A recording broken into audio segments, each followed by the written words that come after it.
You all have the opportunity to hear from Caitlin Rotler and Marlon Winger today. I have just met Caitlin and I'm really excited to hear her presentation. Dr. Caitlin Rotler is the New Mexico Climate Adaptation Specialist for the South Central Adaptation Science Center. And she has worked with farmers, ranchers, and natural resource managers for over a decade, including research that took her to farms across Kansas, Oklahoma, and Texas to study how soil health management was affecting the soil in crop systems without irrigation. So she brings some really interesting perspective on that water and drought interface, and really look forward to hearing what resources her center has to offer. And the second presentation will be by Marlon Winger, who also joins us today. And Marlon is a regional soil health specialist with the NRCS Soil Health Division. He is providing services to Colorado, Wyoming, New Mexico, and West Texas, and also nationally. He gets pulled into various things. He grew up on a family-owned dairy farm in Idaho, earned a BS and MS at Utah State University in plant science, and worked in extension before joining NRCS for the last 18 years. And Marlon and his family live on a ranchette in Casper, Wyoming, where they raise pasture, sheep, hogs, and a few calves in a large garden. So they both bring a lot of expertise to this. I think you're going to be excited to hear from them. And with that, I think I want to turn over to Caitlin. And Caitlin, you have your own slides, so feel free to go ahead and share those. So my name is Kate Rotler, and I currently work for the South Central Climate Adaptation Science Center. We're based out of University of Oklahoma in Norman, Oklahoma, but I actually work out of Albuquerque, New Mexico, which is where I'm from. Next slide. So today I wanted to include just a basic roadmap of what we're going to go through. First, we're going to do a little bit of a review of the carbon cycle and soil health, specifically in the Western United States. Look real briefly at climate change in the Western US as well as Alaska, and then talk a little bit about how climate change and soil health affect each other.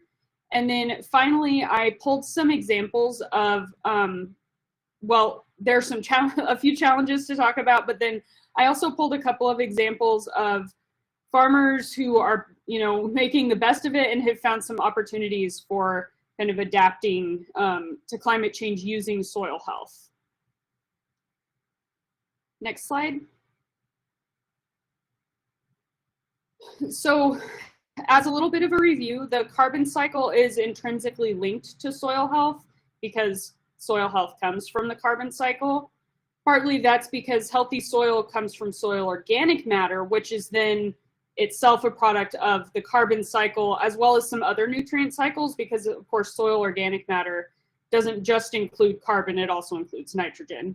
Those are the two that we talk about the most in terms of soil organic matter. Soil organic matter formation, the rate of formation increases with higher temperatures usually. However, if those higher temperatures actually cause the soil to dry out, it then slows the rate of soil organic matter formation. So soil organic matter doesn't just need heat or a little bit of water. It needs both of those things kind of at the same time, or its rate of formation is significantly slowed. Next slide. So if you look at these two maps that I have, the one on the left is a map of temperature. Basically, the dark red colors are really hot, and the lighter, going all the way up north to the lighter blue colors, are very cold.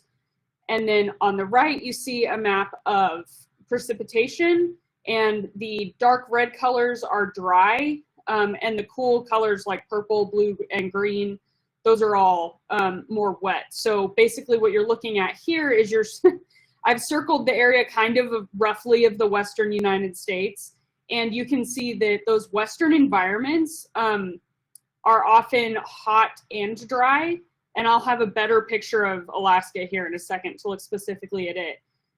So you can see that since it's both hot and dry rather than hot and wet, in most of these places, soil organic matter builds very slowly. And this is especially true in, say, the desert Southwest, where I grew up and where I live, or where I'm presenting to you from, which is kind of in the Big Bend region of Texas. Next slide. Soil organic matter also, because it likes heat, it also builds really slowly in cold places. So especially if they're cold and dry, but even just cold will cause it to form more slowly. And what we're looking at here is a map of Alaska, and I wanted to specifically talk about Alaska because I know a lot of times when we talk about the Western US, we might skip them. So I wanted to make sure we did not do that today. So as you can see on this map of Alaska, again, we've got temperature on the right, temperature on the left. And you can see, you know, along the coast, it's warmer, but the further north you go, it gets much colder, especially in these mountain ranges. And then on the right, we have the precipitation, which, you know, like inland and north tends to be much drier. And over on the coast, it tends to be much wetter. And so when we're looking at soil organic matter formation, it does happen in those places, especially when, you know, summer comes in and it actually warms things up enough to form soil organic matter. But for the most part, soil organic matter in places like Alaska forms fairly slowly, but in some cases is also lost more slowly. And next slide. We're on the climate change slide, I'm hoping. So in terms of climate change, the temperature across the Western United States, and this includes Alaska, is expected to increase. And actually in Alaska, even though they started colder than the rest of the US, they're warming faster than any other state. And this is just something that we see with climate change, where high altitude or high latitude is changing much more quickly relative to its baseline norm, you know, what its baseline normal was compared to the rest of really the world. And in this case, the rest of the Western United States. Precipitation is a little bit different of a story. It's expected to decrease in the lower Western US, but in Alaska, it's actually expected to increase, which has some interesting implications for soil health and how to manage soil health, because we usually talk about dealing with soil health in water limited environments, and that is not what Alaska is expected to become for the most part. Next slide.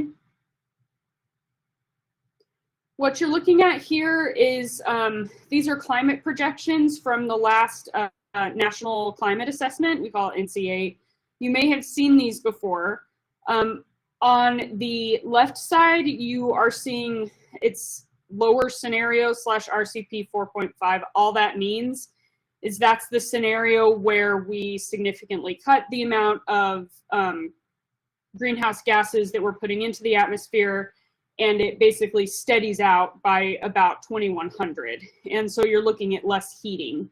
The top is the mid 21st century and the bottom is the late 21st century. And the take home here really is that everywhere is expected to get warmer by at least a couple degrees Fahrenheit. And that's the annual temperature. On the right, we have the higher emissions scenario. So that's if we don't do anything to curb our emissions, if they keep increasing and don't level out in by the year 2100. So we're essentially looking at more heating. And what you can see here is it's basically a worse outcome. The heating is, you know, well, it's either at or over 8 degrees Fahrenheit across much of the US, including the Western US, by the late 21st century. So when we talk about the climate warming, that's basically what we're talking about, is probably somewhere between these two things, but this is usually the scenario that we talk about as, you know, if we do nothing to try to stop it. Next slide. I said precipitation was a little bit more complex, and what you can see here is you've got, this is all late 21st century, and it's that higher emissions scenario.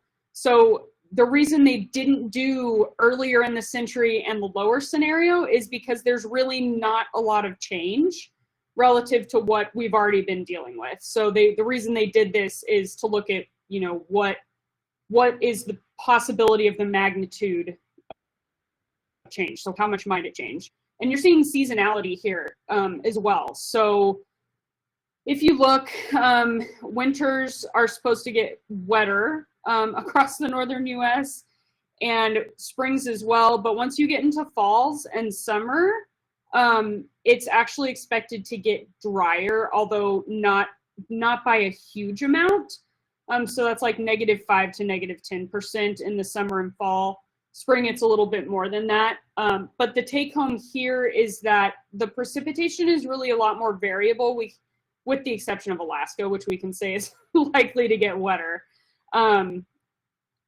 It's not super easy to say, oh, definitely the same precipitation changes are going to affect even the entire western US, right? Because in the more northern climates, in some places, it actually looks like it gets a fair bit wetter through at least 3 of these seasons. So precipitation is a little bit trickier to talk about, but we have to do that anyway because drought and things come from a combination of precipitation and temperature. And if we can go to the next slide. And I wanted to briefly talk about where you can get more climate information, as well as some adaptation resources. Although the Climate Adaptation Science Centers, which is who I currently work for, they primarily work with cultural and natural resources managers, so maybe not so much the farmers that you would be working with. If it's farming and agriculture, that's really the USDA's climate hubs, and who I used to work for. But the Climate Adaptation Science Centers have a number of really good projections. They can help you find just basic climate information if you want to have that to use. There are a number of different casks that encompass the western US. So you can see on this map that we have here that there's at least 5 in the western US and 6 if you count the Hawaii Pacific Islands cask as well. So it would be a matter of figuring out which regional cask you're in and then contacting them. Your other option is at the end of this, I have my email, and so you could definitely contact me and I can help you get in contact with the people you need to talk to if you're looking for climate information to better understand what's going on, or for educational materials, that kind of thing. And this blue thing that says Climate Adaptation Science Centers should be a link, but I can't tell if it's working or not because I'm in PowerPoint. So I'll make sure that I figure out a way to make that work. And next slide. So I briefly also wanted to talk about soil health and climate change specifically. I know y'all have already covered a little bit about soil health generally and aggregation and that sort of thing. So I'll try not to make this too repetitive. But basically, soil health and climate change affect each other. So it's not a one-way street either direction. It's a kind of a feedback loop. Building, and most especially in the western US, conserving healthy soil decreases the amount of CO2 in the atmosphere. Basically, if you're conserving soil health, you're just making sure it doesn't go there in the first place. If you're building it, you're actually pulling some of it out of the atmosphere. But the reminder again that that happens very slowly in a lot of these western ecosystems because they're so dry. However, building and conserving soil health and decreasing the CO2 in the atmosphere can help reduce the extent to which the climate is changing. One downside is that we think climate change, and this is one of the challenges of dealing with soil health, is that climate change will actually make it harder to build and maintain soil health, because if it's meant to get hotter, but precipitation is not expected to change super dramatically, then you're really only going to get drier because you're drying off that water. And next slide. I wanted to touch on a couple of changes specific to what I've talked about in terms of climate. First, we're going to talk about the combination of increased temperature and decreased precipitation. This, of course, causes more drought. It can cause more, it causes water scarcity, all those kinds of things. It also can cause enhanced soil drying. Basically, you're baking all the precipitation that you've gotten, or any kind of soil moisture, out of the soil. And that can cause different kinds of drought. And in really severe cases, and this is actually what we're starting to talk about, especially in the Southwest, desert Southwest, is increasing aridity, which is not just where you have droughts, but that's where the entire environment is becoming more arid. So it's becoming more desert-like. And it, loss of increasing aridity and increasingly severe drought. The aridity can cause loss of soil organic matter, and it can cause decreased soil fertility. And then if we're increasing the drought incidence, we of course have decreased plant productivity. I was driving around West Texas yesterday and saw a bunch of winter wheat, and like obviously they've had decreased plant productivity in this area. And you also see increased soil crusting, which then means when you do get rain, it's harder for that water to percolate down into the soil. Next slide. And since I didn't want to leave Alaska out, and there's also in the like lower Western US, there's this expected increase in storm severity. I wanted to talk about those as well. So when you increase precipitation and or increase storm severity, you increase erosion, and that's both by wind and water. Obviously, with severe storms in the Western US, you often get wind on the front end of those storms that will blow soil away, and then you end up getting the water after that, and the water will wash away bare soil.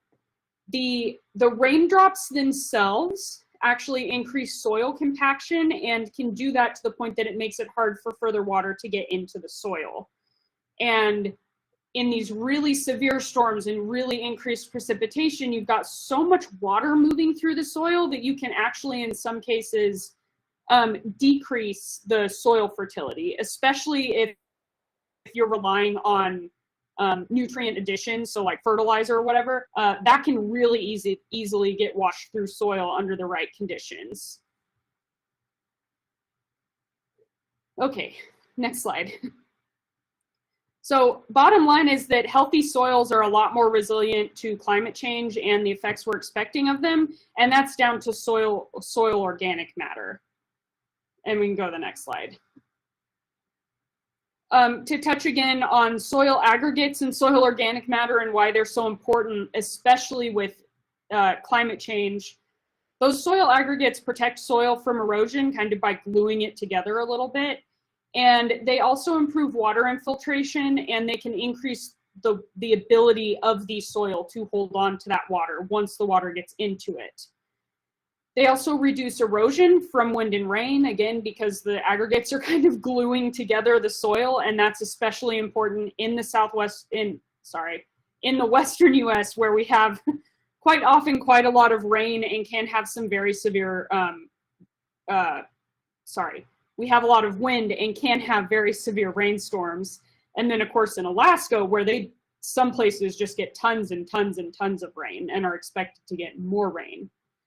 The aggregates can also reduce the amount of fertilization required to grow happy and healthy plants. And so that's one of there's so many reasons why we talk about building stable soil aggregation. I'm sure you've heard some of that already, but I wanted to make sure that we hit on these points again because they're relevant to climate change and what I was talking about. Next slide. There are some challenges that are that come up over and over again in the Western US and used to come up with the farmers that I would work with.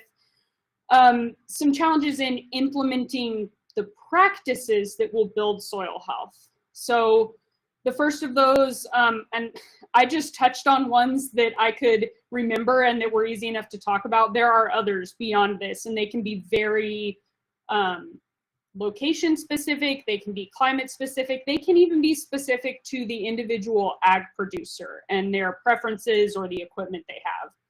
So first of all, adding livestock, that can be difficult due to water. It may mean that they have to add places for the livestock to drink if they don't have surface water anywhere, and that can involve all kinds of, pumping and things like that.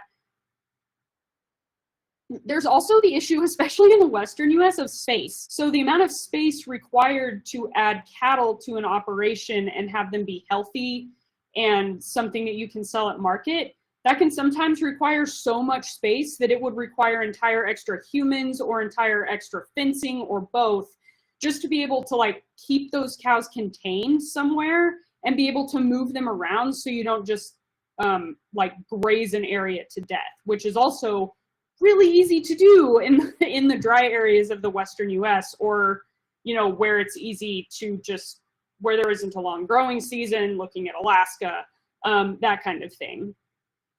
There's also water use comes up as a challenge with cover crops. Cover crops, depending on the crop and depending on how it's planted, when it's planted, that kind of thing, they can and do use up soil water. And so I know I heard when I was working in really dry areas of Texas years ago that one of the problems with cover crops that they had was literally just they were essentially taking water from their cash crops. And finally, no-till can be a challenge in really weedy areas where people essentially use tillage to control weeds. Water limitations are, again, especially challenging, and they're kind of just expected to get worse. However, there's a lot of hope. I don't want to leave you with, something like Debbie Downer over here. So next slide, and we will start talking about opportunities and some examples of farmers who are doing some really good work. So first of all, the opportunities, it's not all or nothing. Any benefits are additives. So even doing a couple little things is better than doing nothing at all. It's not like you have to do everything or nothing. And I used to really like reminding farmers of that when I would be talking to them.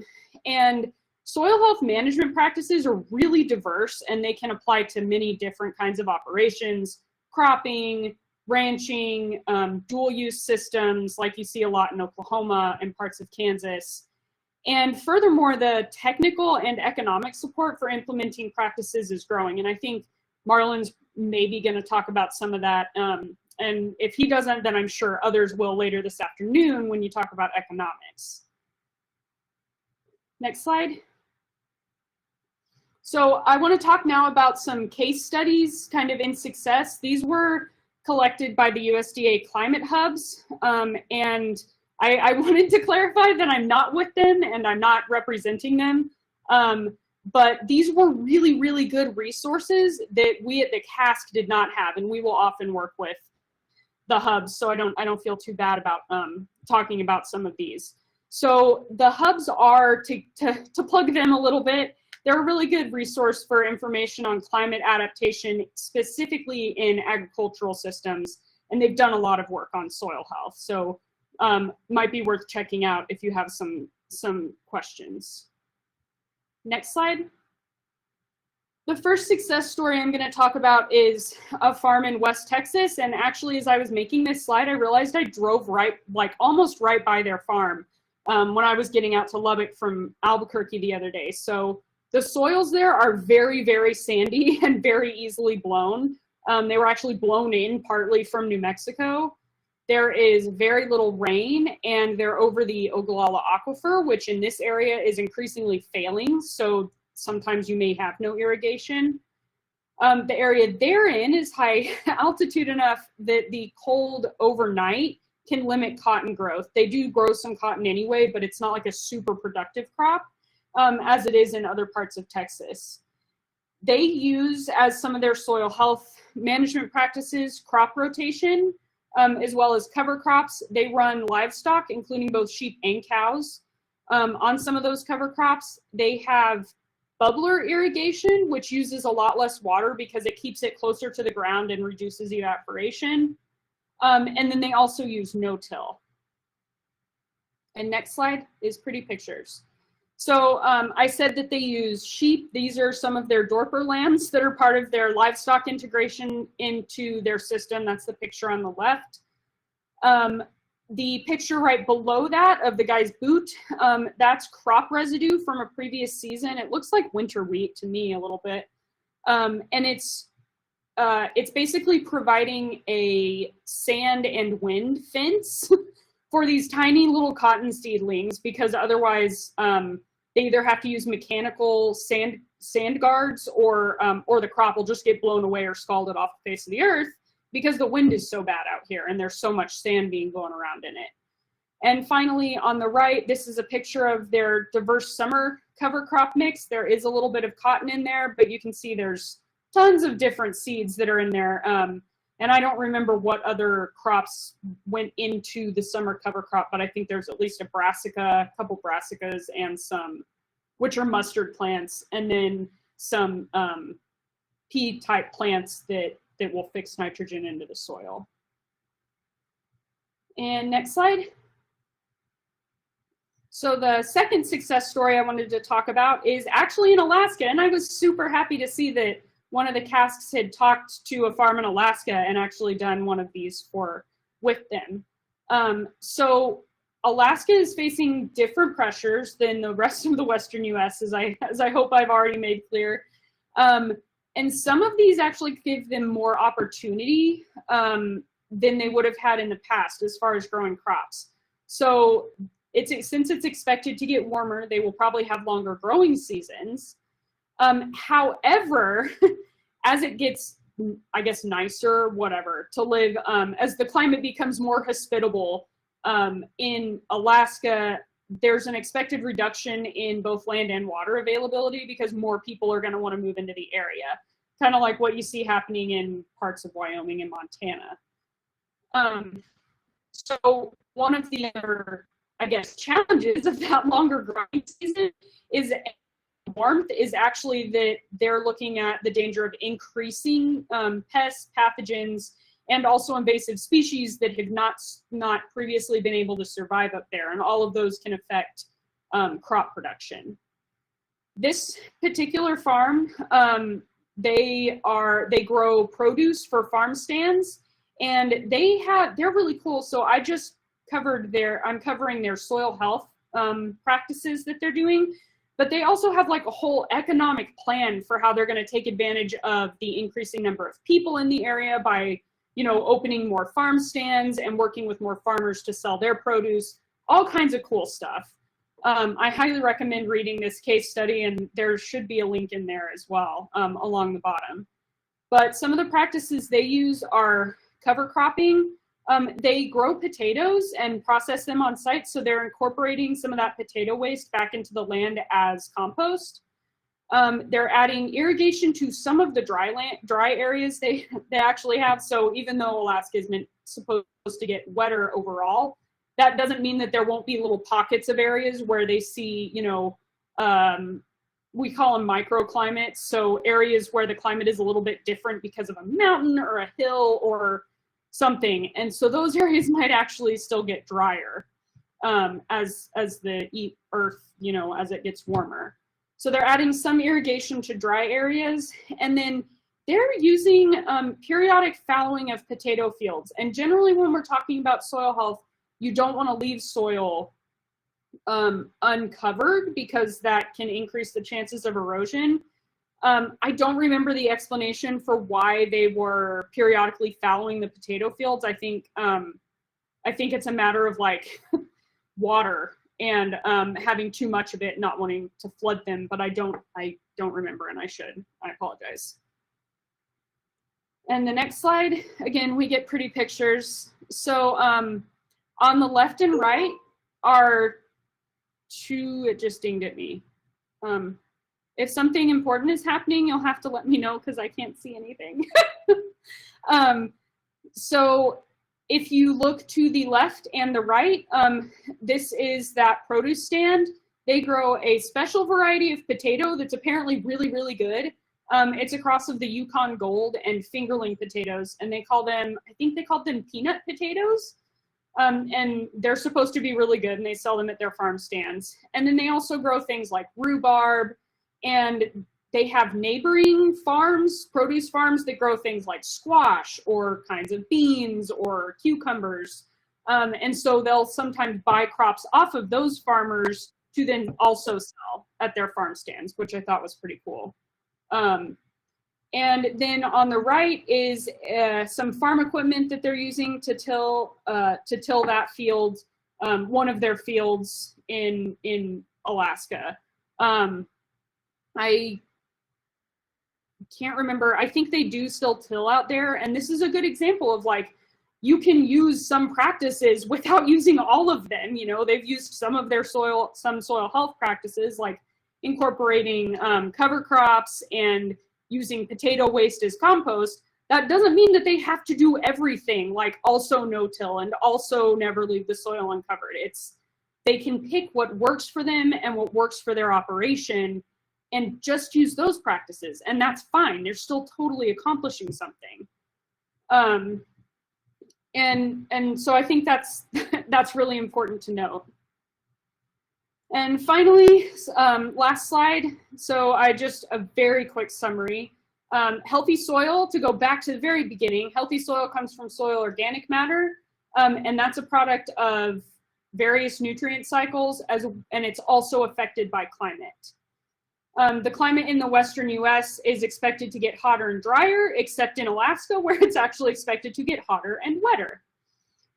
Climate change presents a number of challenges, but it also can produce opportunities for farmers and ranchers. And the technology that we have to approach some of those challenges are actually new opportunities for farmers and ranchers as well. So there's always technology coming out to kind of try and help ag producers adapt to climate change.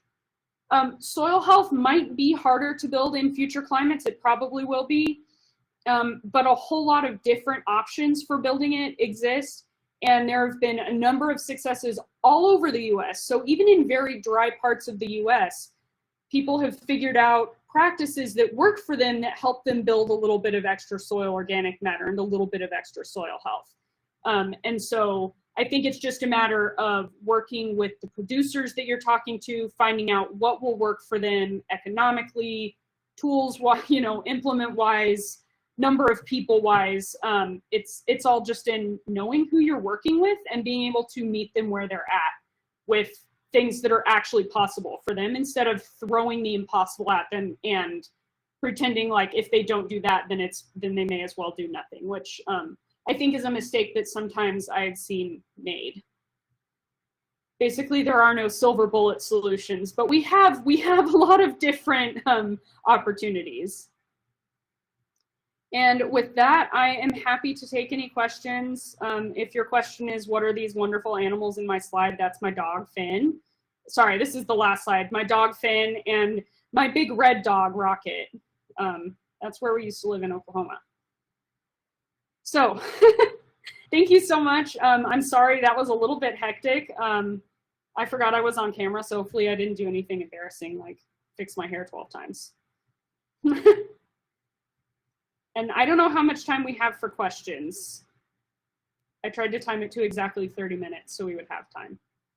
So I'm curious, this is great. I just learned a lot more, and really excellent presentation and just overall holistic of what the next 100 years could possibly be for us in farming. So I'm kind of curious, we've had a record water year here in the West, and in particular California, right? And potentially at least a short-term drought buster. So I'm just kind of curious to hear perspective of what we've just learned in this last session on these sort of like extreme winter events. David, this is Marlon. One thing that I caught from Kate's message was that the long-term forecast looks like winter precip is going to be a little higher for the West.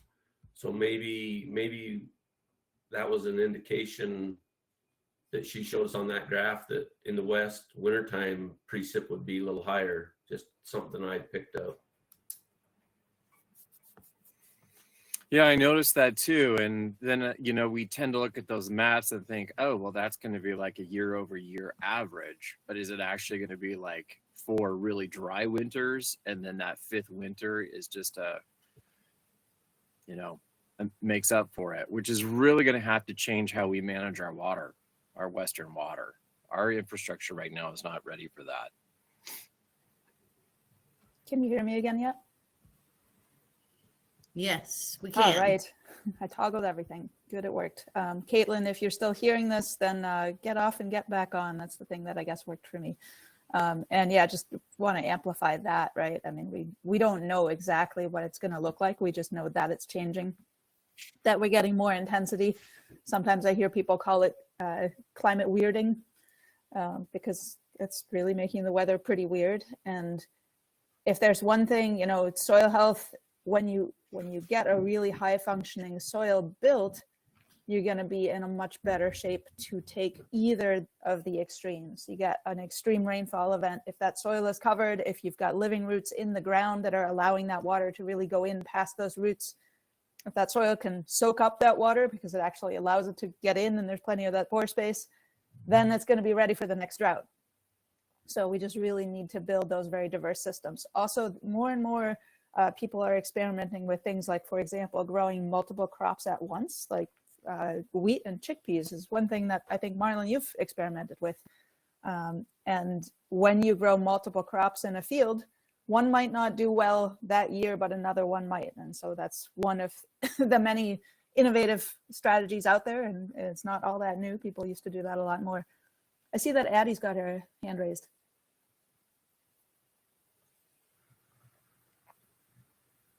Go ahead, Addie. I just, to David's point about our water infrastructure, I just wanted to lift up the fact that this question around water is so important, and the role that it plays in soil health is so important that we are going to be coming back to the topic of water specifically on Friday. And we've got some great panelists who are going to help us think through how we support producers to manage water specifically, and the connection between that and their soil health management practices. So we're not done talking about that piece of the puzzle. And I'm really looking forward to that because you've got some great speakers lined up for that. So I think let's transition to Marlon. Thank you for the opportunity to talk a little bit today about the challenges of implementing a soil health management system. Bianca did introduce me as a NRCS employee working with the Soil Health Division. My current states are Wyoming, Colorado, New Mexico, and the west half of Texas, but I've also worked in other assignments with Soil Health Division in Utah, Idaho, and Montana. So I love this quote from Hugh Hammond Bennett, one of the fathers of Soil Conservation Service. And I'm not going to read it because you can read it faster than I can. But the few words that really hit home to me was willing to work with instead of against our land. And that's really kind of hit home to the old ticker for me in my professional career. I love to work with producers, employees, partners, as we learn together to regenerate our soils. We used to use the word, we used to heal our soils, but it's really about regenerating our soils. I love to see and work with making fundamental changes with producers, not just an incremental change. Now, Caitlin talked about some of the incremental changes that producers can make, and that's better than no change. But when you start seeing fundamental changes, boy, things really happen. I appreciated Kate's few minutes that she spent on the carbon cycle, because I think we're way understudied on the carbon cycle. We've been spending so much time in years past on phosphorus and nitrogen cycle, but carbon cycle, like Kate explained to us, is critical in improving and regenerating our soils. I love to realize the potential that a soil health system can do on the function of our soil. I believe that knowledge changes our paradigms, and that knowledge change has occurred in my education also. The interesting thing about learning about soil health, that's all occurred after college for me.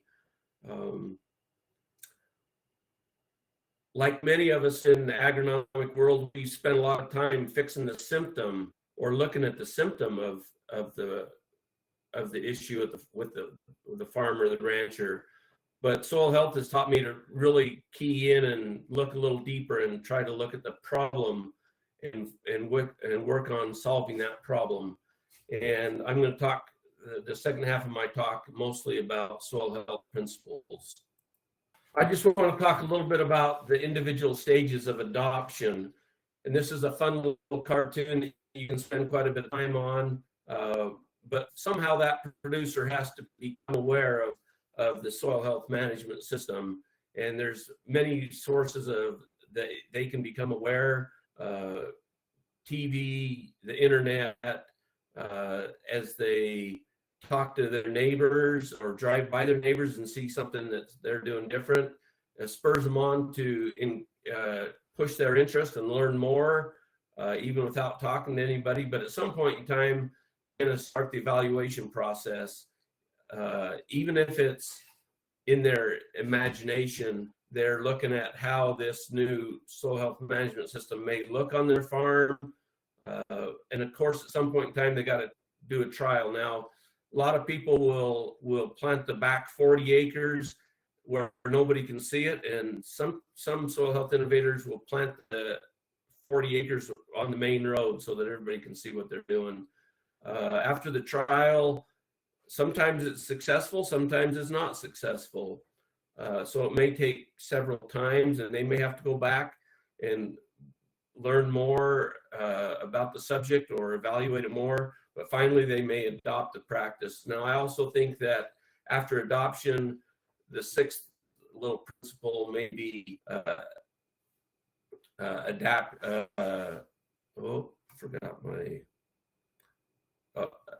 adaption. They may adapt that practice to fit their system just a little better.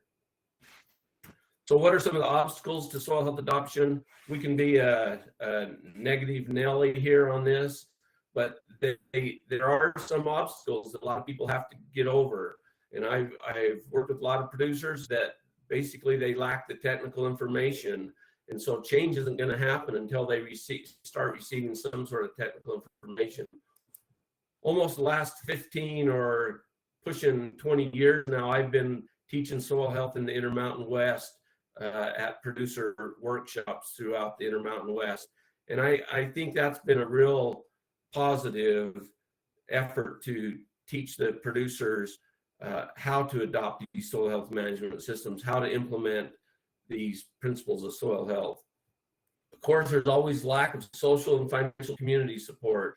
For example, our agency has a conservation stewardship program or EQIP program, environmental quality incentive program, that offers a little bit of financial support to producers, but it's never enough. I think talking to a lot of the field office people, we may only be able to handle 25 to 30% of the contracts or the applications and turn them into contracts. There seems to always be interagency and organizational barriers to get soil health adopted. And one of the big ones that I've seen over my short career is the landlord-tenant relationship. The landlord may want that farm field plowed and clean and looking beautiful, maybe closes his eyes to the wind erosion or soil erosion that's occurring, but the tenant wants to do something different. In this example, sitting down with the landlord and talking about a no-till system and how to implement those practices. There are certainly management capability issues. I've worked with lots of young producers that may be working with their father or grandfather on the farming operation. It's really fun to see the young family, as they begin to take over the operation, have a little freer reins in promoting and these new practices. Many producers have used these arguments to not improve soil health or do any conservation practices. They may say, there's a big lack of time in our operation to seed cover crops, or it uses too much water, there's yield drag. They don't want any extra weeds in the field, it costs too much. Although this is not my picture, I'm always impressed with this picture because this particular producer is erasing all these negative arguments. He's got a roller crimper, that's the red implement on the front of the tractor that may be used to roller crimp a cover crop and try to terminate most of that cover crop through the crimping of the xylem and the phloem in the plant tissue. It looks like he's got a sprayer, may have some herbicide on the front of the John Deere 1590 single disc box drill. And so I love this quote. I've heard it throughout my life in different scenarios. If you can or you can't, you're probably right. Now, I don't spend a whole lot of my time with people that are trying to prove me wrong or prove the soil health won't work, because I am so busy as a soil health specialist in the Intermountain West, working with people who can and will work any way they can to figure out their soil health management system. I'm not going to spend too much time, but it's important to understand that we know we can make soil health pay. There's many innovative people on YouTube that share their story of success. Many of them talk about their economics of their farm system, but basically it comes down to a handful of bullets. They're making money by reducing weeds and costs associated with controlling weeds. They're learning to reduce compaction and use plants to relieve that compaction. Many of them are reducing fertilizer costs. They're preventing nutrient loss over the winter. They're learning to fix more atmospheric nitrogen, making that soil healthier and more functioning. Many of our soil health innovators, erosion is a thing of the past for the most part, if they follow the principles of soil health. Many of the Intermountain producers I work with have livestock in their ranching or farming operations. And so they're learning to supplement feed expenses. And it's amazing to see the cost, the modern cost of equipment and labor. And our soil health innovators are certainly reducing that equipment and labor costs on their operation. There are a few challenges, though, that are not easy to quantify. And these are things that our really smart economists are trying to figure out. And I think they will in time be able to put some dollar figures to it. But there's changes in labor and timing with the different management systems. Soil health characteristics are often difficult to tie to actual dollars spent or saved. I'm going to show you a picture of some earthworms today. And what's the value of an earthworm per cubic foot? I haven't seen any documentation of that, but after multiple years of implementing soil health management systems, like Kate said, when our soil organic matter starts to increase and our biology starts to increase and our soil function and infiltration starts to improve, all of a sudden things become a little easier to quantify. Risk is a big issue in today's agricultural industry. For example, increased soil health can help reduce crop loss due to weather extremes. And I think Kate gave us a good example today of what we're going to be faced with more and more weather extremes, if it's cold or if it's hot or if it's windy or if it's dry or if it's wet. But Bianca kind of alluded to this also in her introductions, that a healthy soil following the implementation of soil health principles can reduce those weather extremes. And of course, there's many social impacts that are hard to quantify. Many of our soil health innovators work together. They share equipment. Instead of everybody buying their own equipment, the first couple of years they may custom operate the no-till planter or the no-till drill or the strip till machine. So they form their own little social group and work together. They kind of have to, because there's not a big support staff in many locations. You've all seen these principles of soil health, and you'll probably see them 100 times in a year, but I think 101 times is okay. The 5 principles are minimizing disturbance, maximizing soil armor. When I was a young kid, we plowed and dissed because we thought soil residue or plant residue was not good for the system. We had to get it incorporated into the ground for the microbes to get it. But now we're learning to maximize soil armor.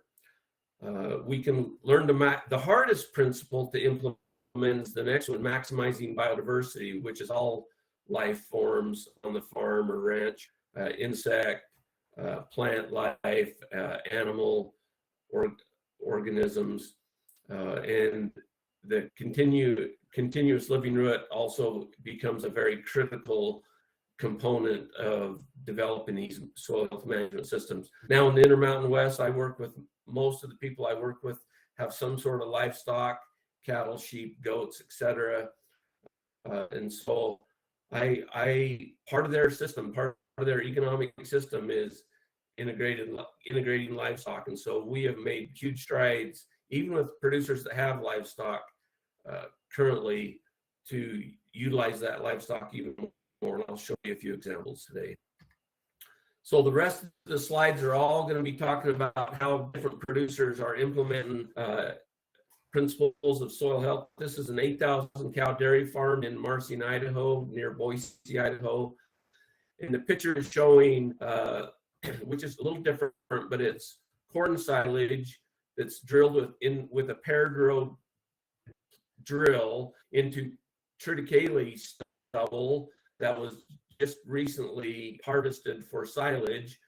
And the cool thing is about this system is the harvesting equipment and the drilling of the corn is in the field at the same time. Because previous to that, the benchmark condition would have had to do a whole bunch of tillage in between crops. So you can see that the triticale, some of it regrew and it's kind of this yellowish, or not yellowish, gray-green. And so some of it survived the silage operation. As the weeds come up, the producers spray for weed control, which also kills the triticale and allows the corn silage to come up. I think the cool concept, not necessarily 100% so, but they're learning to photosynthesize or improve that carbon cycle 365 days out of the year in this rotation. When I've worked with a lot of new producers, we talk about their very diverse farming systems, but one thing that's pretty common in the Intermountain West is alfalfa in the rotation. And we found that learning to no-till winter wheat into alfalfa stubble is one of the easiest steps to implement. And this is McIntyre Farms in Caldwell, Idaho. Got a few years on this little project. This was a pivot. Their yield drag didn't exist. Brad harvested 156 bushels per acre of winter wheat on this pivot. Of the principles that we talked about previously, in my opinion, maximizing soil cover, keeping that soil armor whenever possible is the most important of the principles. Soil armor, it should be an active part of our farm management plan. It's there to reduce soil erosion. Dr. Dwayne Beck from South Dakota teaches us, he says, folks, you got to learn to take E out of ET. And E stands for evaporation, T stands for transpiration. Evaporation makes you no money. If you're going to lose moisture, and we will lose moisture in our natural systems, let's lose it through transpiration, because at least transpiration is improving the carbon cycle and making us money. Of course, that soil armor moderates soil temperature. The energy from the water droplet is greatly reduced or dissipated. And by keeping soil cover, we can reduce sunlight and weed seeds. And of course, if you're keeping the soil covered like this, you're not doing any inversion of tillage, inversion of the soil.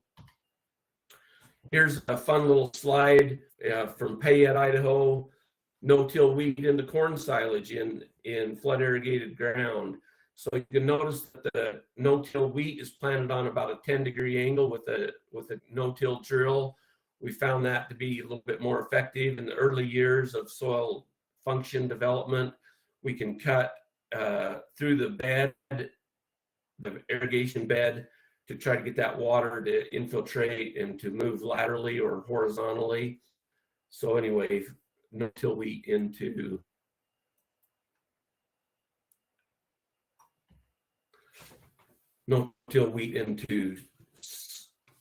silage corn. This is a little day I spent with Dr. Terry Tyndall, one of the main agronomists from Simplot in Boise, Idaho area. This is in Arena Valley near Farmland, Idaho. Arena in Spanish means sand, so Sand Valley, Idaho. They used to grow sugar beets for a short period of time, but they would always get them blown out because they were not following the principles of soil health. So now Simplot is leasing out their the potato land after the potato harvest, but in order to get the lease for the sugar beet crop, you have to plant a cover crop. So this producer planted winter wheat cover crop. Okay, is a single species cover crop. Could he improve? Yes. He made a step though in the right direction. So when the sugar beets are strip tilled into this cover crop residue, after the sugar beets come up a little bit, then they spray and terminate the winter wheat and any weeds that are coming up. But pretty well we've shut down wind erosion in a high disturbance potato cover crop sugar beet rotation. Many of our producers in the Intermountain West have transitioned from conventional tillage to using some sort of strip till equipment. And none of these are really good slides, pictures of strip till, but they all have some sort of opening disc, a coulter that slices and dices the soil and the residue. They have a set of residue managers, followed by some sort of varying depth of a subsoiling shank or chisel point. Then they rebuild the bed and firm up the bed just a little bit, the row. Here's a little better picture of a strip till unit. This was back in 2011 when I was a new state agronomist. We helped bring in 8 strip till companies to demonstrate their strip till units to about 150 or so producers that day. And you can see it does a little bit of tillage on about 40 to 50% of the field, but leaves the other 50 or 60% of the field undisturbed. And so it's a step in the right direction. Is it perfect? No. Is it a step in the right direction? I believe so. Driving around with a sugar beet field man, he said, Marlon, do you want to go see the best pinto beans in the county? This is Hazleton, Idaho.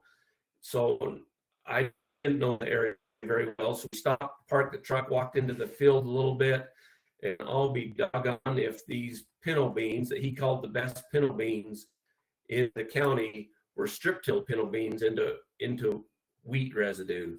So this was early on in my transition from a conventional agronomist to a soil health promoter. But look at the residue that those beans are grown into. Will nearly bring it to your eyes. After about 5 or 7 years of working with strip till, many of our producers, for example, Brian Kuzman, who's just a farm manager for a large irrigated farm in Rupert, Idaho. He's also was the Conservation District Board chairman for 5 or 6 years when I first got to know Brian. He's standing in their test plot of no-till sugar beets. Now their test plot consisted that year of about 130 acre pivots. So 260 acres was their test lot.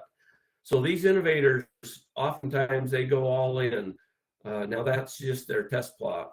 Now Brian helped his neighbors and community farmers in his region as a district chairman by teaching and allowing us to help teach soil health workshops. And we started with learning how the soil functions.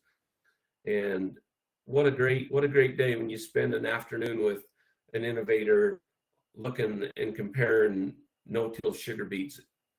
Just another tearjerker for me.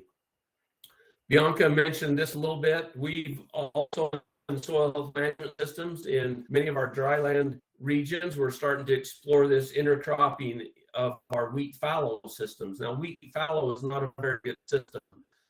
Fallow is a great way to starve our microbes by not feeding them any photosynthate. So we learned this concept from Eric Axton out of Saskatchewan, Canada, where he, on his operation, learned to plant a legume and a non-legume, another broadleaf generally, in the field together. So the top right picture is a little pixelated. The 2 rows where my mouse cursor is, if you can see it, are garbanzo beans. 2 rows of garbanzo beans, 2 rows of flax, harvested together, no synthetic fertilizer, Yields aren't super high, but the garbanzo beans, we believe, are supporting the flax through mycorrhizal association and root excretions of nitrogen products. So garbanzo beans and flax. The picture on the left is a field of mustard, ketchup and mustard, type mustard, and it doesn't look very impressive from the field. But underneath the canopy in the lower left field is spring lentils grown under that canopy of mustards. So legume and non-legume grown together. Some of our innovators are growing new crops such as parsley. And I says, hey, wait a minute, there's no parsley in the textbook. He says, well, there is now. It's seeds and barley planted together, parsley.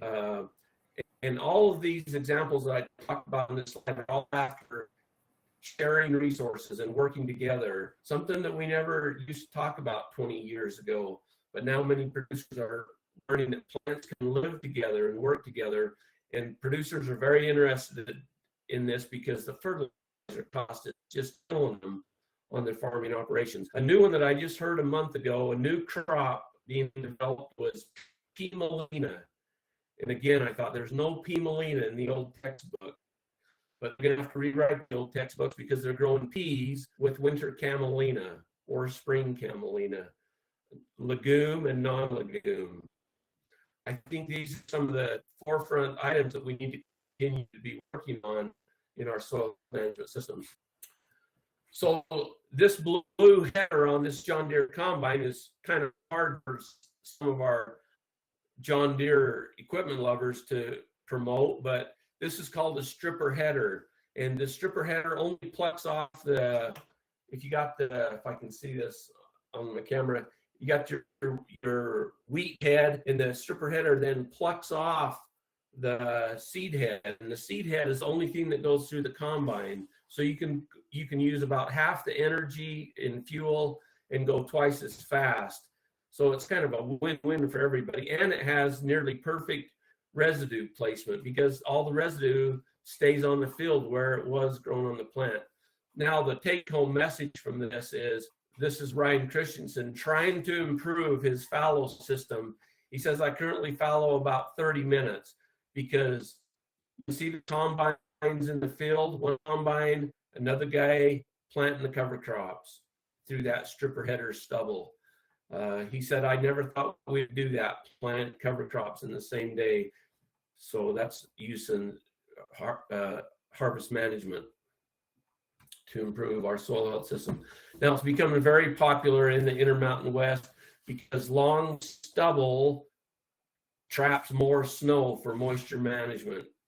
So I think that's an important thing. And the other important thing is energy for the producers, diesel fuel. I always talk about Brandon Rocky from Center, Colorado. In his talk, if you haven't seen his talk, it's worth a Friday afternoon YouTube. You can just type in Brandon Rocky soil health.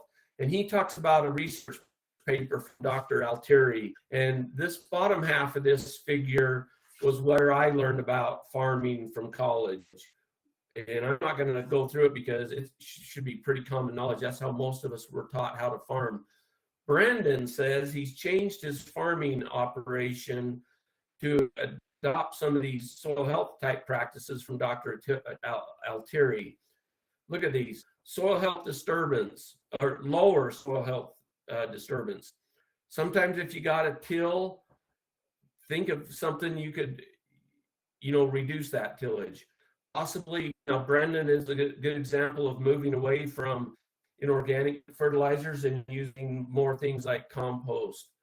He's using cover crops. He's using full season cover crops, Brandon is. He's improving his rotation. All these in effect to help increase natural enemies and species diversity in his system of managing soil health on his farm. The picture on the left shows Brandon growing, flowering, a 12-foot row of cover crop, annual cover crop flowering species that flower all through the summer. Now he doesn't need these for pollinators for his potato crop, but what he uses them for is pest suppression with natural predators. So just a good example, Brendan Rocky from Colorado.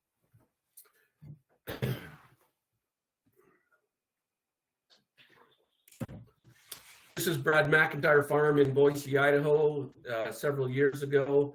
After wheat harvest, they planted an 8-way cover crop mix of all 4 cover crop families. Warm season grasses are the dying grasses there. They've been frosted out, and millet, but you can see oats and radishes and turnips and soybeans and clovers in the understory. But the cool thing was they had I think 180 acres or something to that effect planted cover crops that year after wheat, and they brought the neighbors wild mother cows in. They'd never seen electric fence in their life. The cowboys laughed at them, said they'll never stay in. But here they are grazing 300 head of cows on 3 acres for one day, and then move the fence. So think about this. Tomorrow they're going to get brand new feed. The other thing that we learned on with moving cattle in a kind of a prescribed grazing method, we were able to take about 72,000, or we were able to take about 72% of the forage and put it through that cow. These pictures don't show up really good, but I took them because you couldn't walk through this field, this paddock, if you want to say, because you would be stepping on some cow pie somewhere, and it was fresh, right? Less than 24 hours. So we're learning now. If we were doing this live, I'd teach you all how to do the soil health 2-step. It's kind of like the Texas 2-step. Instead of going, how does Texas 2-step go? It goes slow, slow, quick, quick. That's what you're thinking in your head, guys, when you're dancing. The soil health 2-step goes like this: poop, poop, urine in the middle. So putting that manure back on the field where it belongs, exactly where it basically came from. So this is 1 cubic foot of soil underneath one of those cow pies in Brad's farm. And I was on my hands and knees, put the cubic foot of soil on a little tarp and counting the earthworms through it. I got 165 earthworms in a cubic foot. And while I was on my hands and knees counting these earthworms, I thought to myself, boy, these principles of soil health are really the principles of nature. And the closer we can farm to the principles of nature, I think the better off we are all around. Now, I know you guys can't see this, but I wanted to bring it up. This is a fairly heavy clay type soil on the river bottoms, but look at the granular structure from that soil. That was pretty impressive to me. In Casper, Wyoming, we're teaching producers how to regenerate old hayfields following the 5 principles of soil health. So this particular farmer, we planted a 5-way fall planted cover crop mix, planted in September, grazed the 1st of June to the middle of June. The crop is growing so fast, he didn't have enough cattle, so he grazed about 1/3 of the pivot, cut the other 1/3 for hay, so that we could plant our 13-way multi-species, all 4 families in the cover crop group, so we could plant it by July 4th. Now, the cool thing was he started grazing this winter cover crop, the sunflower mix there, started grazing around October 1st, and he just barely quit grazing April 1st. So this really gets the attention of the neighbors when one neighbor doesn't have to feed hay throughout the winter. So just a really impressive. And yes, we got a little snow this year in Wyoming, but the cattle are learning to graze through the snow as long as we move the electric fence. We move the 100-foot wide electric fence every Saturday, was the moving frequency. I'm probably running out of time here. So in the Intermountain West, Kate talked about we're dry. We have a lot of wheat fallow country or alfalfa wheat rotations, and there is no moisture left after wheat harvest in August. It's just a dry season for us. But we taught many of the producers, and they've also learned that you can insert a full season cover crop into the cropping rotation and graze it with livestock. Many of our dryland producers have livestock, and so this is two examples in Dakota, Idaho. Even on their irrigated cropland, they are inserting full season cover crops into the rotation. This picture shows us they had so much cover crop biomass that they couldn't graze it quick enough, so they had to terminate it with a swather and windrow graze it with electric fence. This is Mike Peterson in Holyoke, Colorado. One of the first twin row 60-inch corn rows in my region. And down the middle of his corn rows, he's interseeded cowpeas for the legume component for his organic corn operation. So was it perfect? No. This was an organic system, so he did quite a bit of tillage and sealed off the soil, so he didn't get very good infiltration. So we had a few issues with that, but we're learning. Sometimes in soil health management system development, you fail or you have small failures. But I think if you fall forward, it's okay because you're doing something new and you're learning how to improve the function of the soil. Even in downtown Logan, Utah, 2020, this is one of the first times in Utah that they started planting multi-species cover crops in corn silage. I think one of the biggest challenges we have in agriculture is we take too much from the system and we don't give anything back.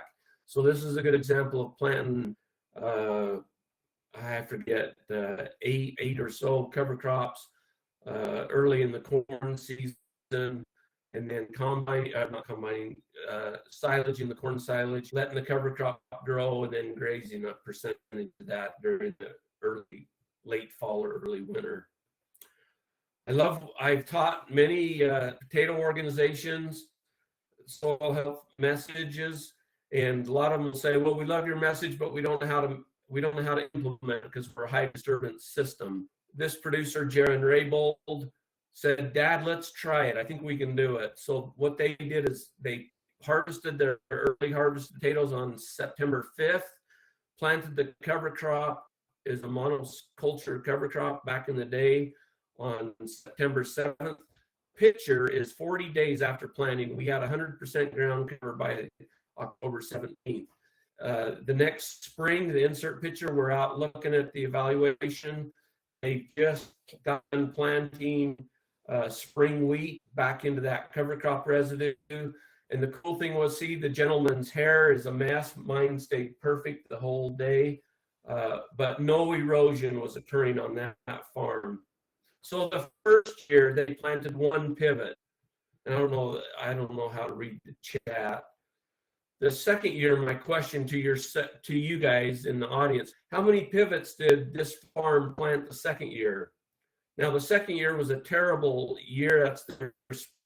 That's their spring wheat cover crop planted in September. They had a terrible cold spell. They were discouraged about how the cover crop didn't grow very well. They still had 80 to 90% ground cover. And the neighbor, the insert, was still blowing 75 to 100 tons of average annual wind erosion following the wind erosion prediction model. So to answer my own question, they planted 9 pivots the second year, virtually stopping erosion in a potato system. Pretty impressive when you see all the wind erosion in eastern Idaho. With that, I'll turn it back to Bianca and just leave a quote from our first soil health specialist, Adam, who's communicating with his dear wife. He says, Eve, that's not a salad, that's my dirty laundry. So turn it back to you, Bianca. Hey there. Thanks so much, Marlon. Really appreciate all those insights, actually getting to see how this works on farms. I'm wondering whether folks have questions. I think we've got 10 minutes, 12 minutes left to our session. So we've got some time for question and answer. So Marlon, stick around. Kate, if you're still there, stick around. Anybody who's got questions for either of them, we'd love to hear about it. So I'll jump in. Bianca, this is Chris. I did put one in the chat. my question was, Marlon, you talked a lot about strip till equipment and some of it being pretty expensive. And I'm just curious, are there sources of funding through USDA for equipment? Because they're not fundable through EQIP, correct? So what we do then, we don't necessarily buy equipment, we buy no-till management, or we buy reduced till management. And EQIP or CSP generally pays on a per acre basis if you are awarded a contract to reduce resource concerns, and they can use that payment, whatever it may be, $22 an acre, to implement no-till, and they use that money then to help buy a drill. Now, most of them will get an EQIP contract, use the payment to hire the neighbor to do it on year 1 or year 2, and then, to kind of evaluate how it goes, because this new technical equipment is pretty expensive, but once they're sold on it, generally a large innovative producer will go buy their own, because economically they can't afford not to. It's such an economic push. But so there is a little payment to buy a no-till drill or a strip till machine.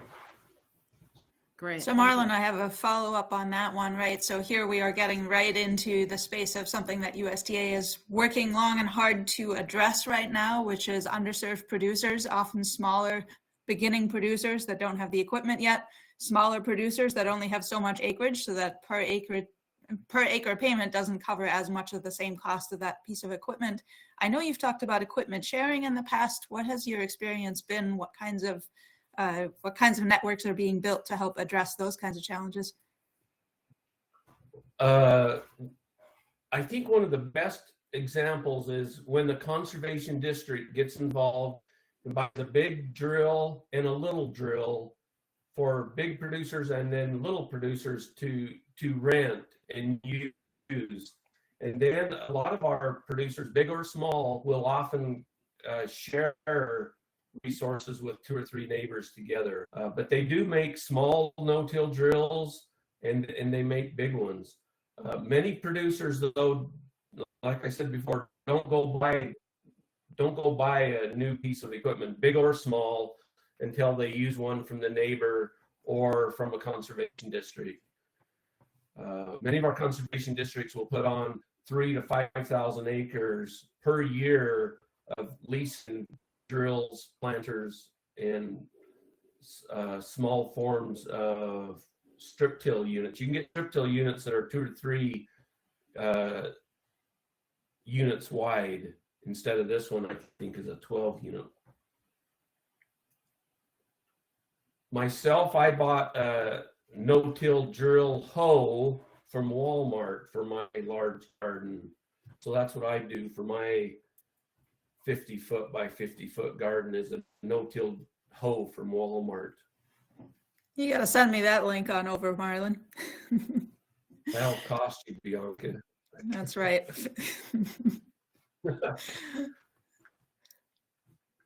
Let's see. I see Carrie's got a question. Yeah. Hi, Marlon. Thanks for your presentation. I think I actually got to meet you a few years ago when you were doing a demonstration in Idaho. And my question, so my question is related to cover crop species and mixes, and a lot of the producers in our area are currently under a groundwater management agreement where they're not able to irrigate after September 15th. And one of the challenges that I've heard from folks is that due to that time limitation, a lot of the cover crops that they would have planted would have been after that date. And so I'm wondering if you have recommendations or experiences with cover crop species or mixes that would either be able to be planted without irrigation or, that could fit in that later time frame. Yeah, and of course, Carrie, that's going to be a case-by-case basis. But we plant a tremendous amount of fall planted cover crops in the Intermountain West, because we may only have an inch of water or a half an inch of water to get that cover crop established. But what many producers are learning is when they keep the soil covered, they are reducing the amount of water used on their regular crops, and they can give up an inch or 2 or 3 for the cover crop, as long as they can get it planted by the cutoff date. Now that's a pretty tough cutoff date, but most of the time in the Intermountain West, you'd be planting your fall seeded cover crops by that date anyway, September 15th, because by October 1st is generally getting on the late side. So that doesn't worry me too much. What worries me is just the allocation of water.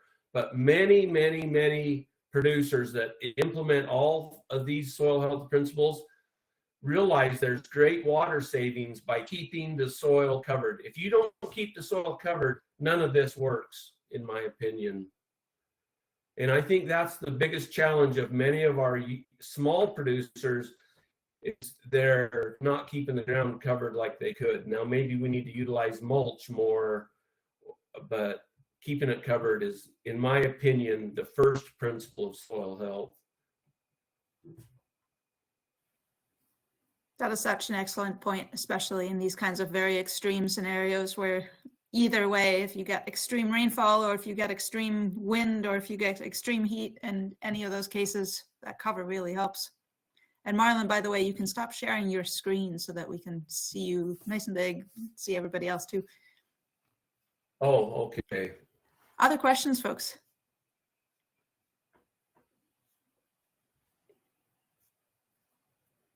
Marlon, I'm curious, does NRCS now have an intercropping standard or intercropping actually incorporated into any of the practice standards so that farmers can get cost share for that?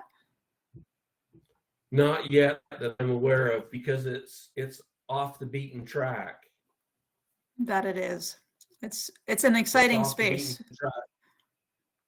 Yes, and it's a very exciting space, because when fertilizer last year, nitrogen cost $1 a pound. So if you put a couple hundred pounds of nitrogen on your field, it's $200. And so these producers are pretty savvy. Because they're not tilling their ground all fall, they're learning how to grow crops without commercial fertilizer.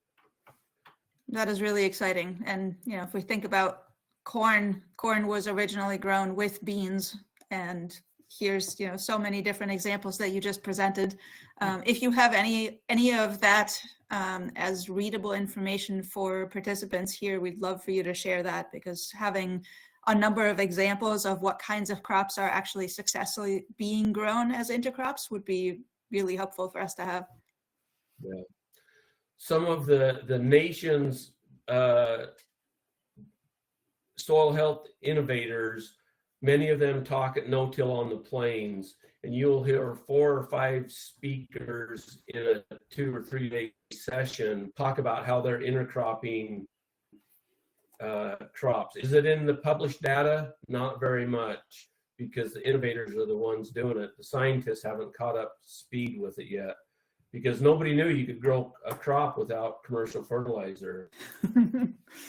Nobody knew, except for all those folks that came before those commercial fertilizers, right? Yeah. Hey, but they're all gone now. So who are those folks? I just have a question for Molly. Do you have a list of resource of equipment resource, like the stripped till resource where you could? I did some research online, but it's pretty difficult to find a small one. It's just they're all for mega farms. Yeah, I'm not sure I have a resource, but the equipment companies, you know, if you just Google strip till equipment, it'll pop up about 15 companies now that sell strip till. But some of our plant material centers I've seen had a 1 or 2 shank strip till units, so I know they exist. Some of our strip till units are 4 chisel points wide, maybe that smaller operation. That's something I haven't put together, is equipment list, but same thing with no-till drills and planters. The industry is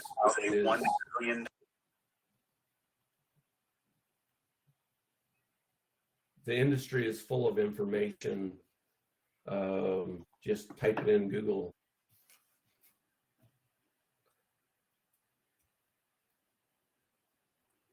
That's a good project for American Farmland Trust to put a fact sheet together. The problem is when you leave one company out, you get bad news in the mail. The hard thing too about when you go to these field days, there was one obvious standout company, and it did better than any other company of the 8 companies in the field day. And I think the producers saw that. And so it's kind of hard for us government employees to put together a list of companies. But when I'm one-on-one with the producer, I will often share, in my opinion, the top 3 or 4 companies. But I don't do it publicly because that just gets my boss excited.